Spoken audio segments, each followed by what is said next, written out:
I always wanted to be a teacher, and then I realized I've been teaching my whole life.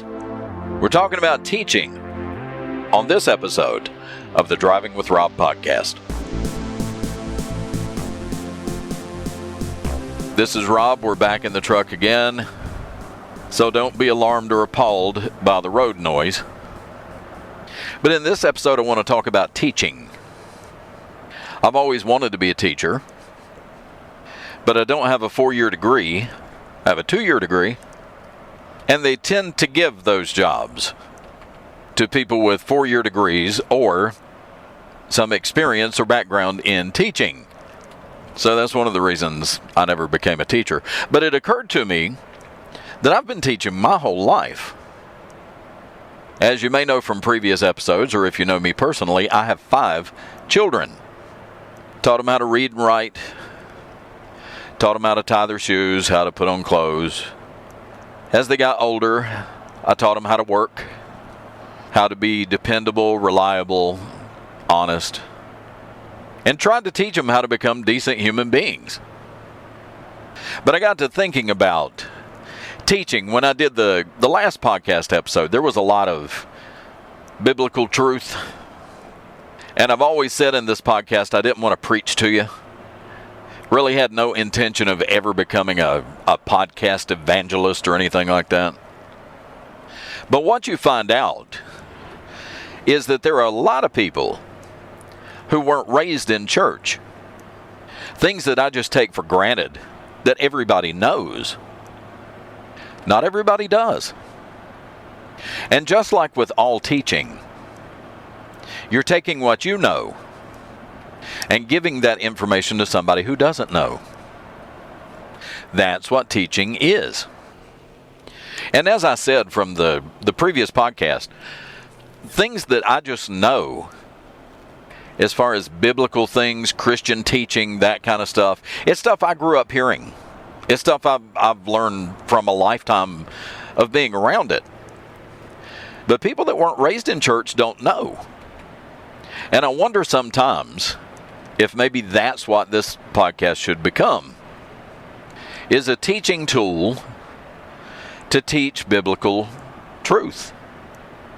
And I admire my pastor so much because he is such a great teacher, and I have been fortunate enough to have pastors and ministers and family members who were able to read and interpret what the Bible says.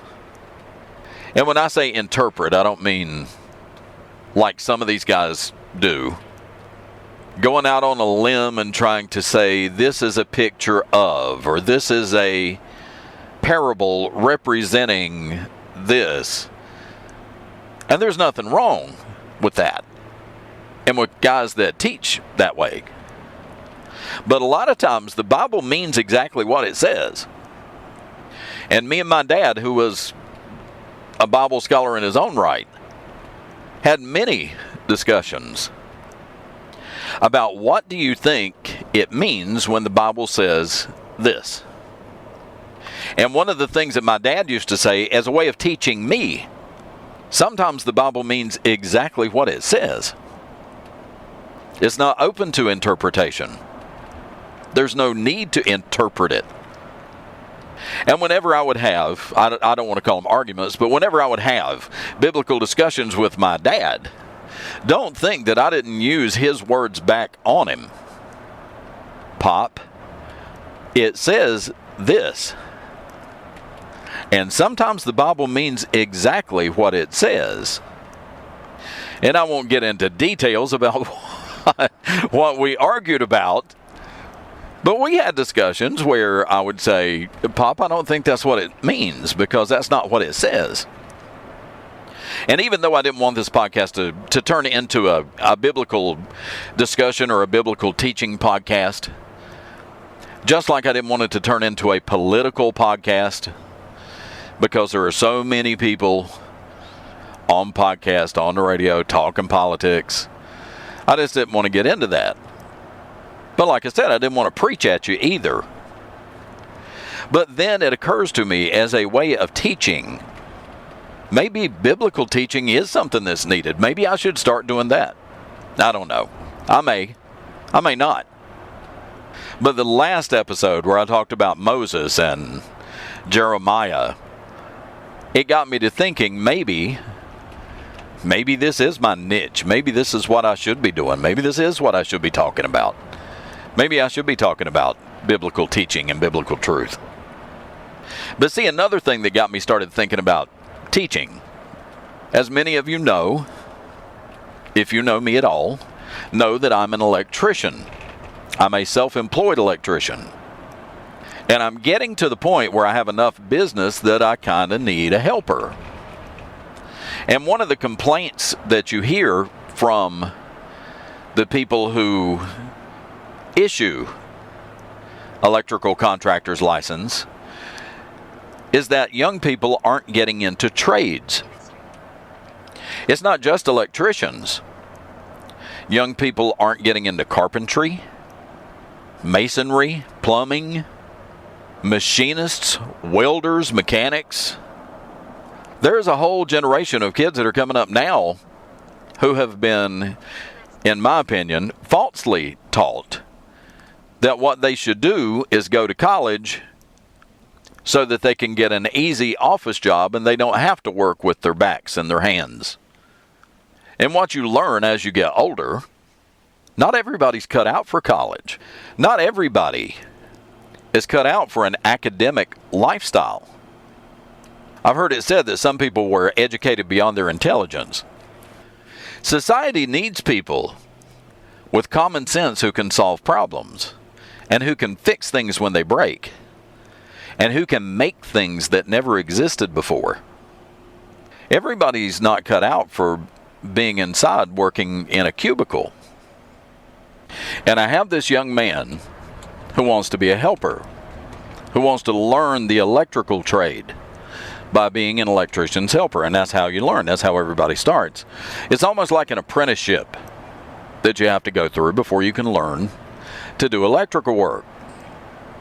And this guy went to college, got his degree, and after 6 years of working in an office, and after getting one of those good, easy cubicle dweller jobs, now he's decided that's not for him.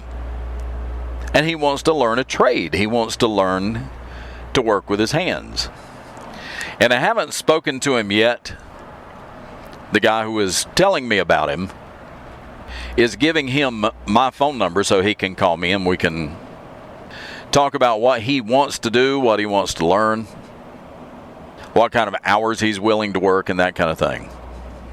But that gives me the opportunity to teach the trade, to teach what I know how to do, what took me 35 years of doing it to learn. Now I'm ready to teach. And this is what you see, or what you used to see many years ago, is you would have the old man who knows how to do everything because he spent his whole life doing it, mentoring and shepherding the young man who's never done it before in his life. And it used to be like an apprenticeship or a journeymanship, where people would go to work for the experts and then they would learn how to do it. I think the apprenticeship, they said, for a glass blower is something like 8 years to learn how to make beautiful things out of glass. But I think the older generation owes it to the younger generation to teach. You know, I've used this example before of the pyramids. Nobody knows how they built the pyramids. And archaeologists are studying, and they have all these theories about how they think it worked. Slave labor, putting rounded logs underneath these big, heavy limestone, sandstone blocks. But they really don't know how they did it. But probably 20 years after the last pyramid was built, everybody knew how to build pyramids. They saw the pyramids being built. They knew exactly how they did it. 50 years later, after the last pyramid was built, maybe there were a few people who could tell you how to build a pyramid. 100, 200 years later, after the last pyramid was built. They weren't planning any new pyramids. They weren't building any new pyramids. So that was technology that just went away. After all the people who know how to do something are gone, then that knowledge is gone. So the older generation owes it to the younger generation to teach them how to do things. But it's kind of a two-way street too. You have to have young people willing to learn. And if you have a teacher who wants to share his knowledge and put that teacher together with a student who wants to learn, then that knowledge is never lost. It's passed on from one generation to the next. So never underestimate or discount the importance of teachers. And that's the episode on teaching. Thank you for listening. Thank you for downloading. If you're not a subscriber yet, you should be. Click on subscribe, click on follow, click on like, and I would appreciate it. Thanks again, and I'll talk to you next time. Bye now.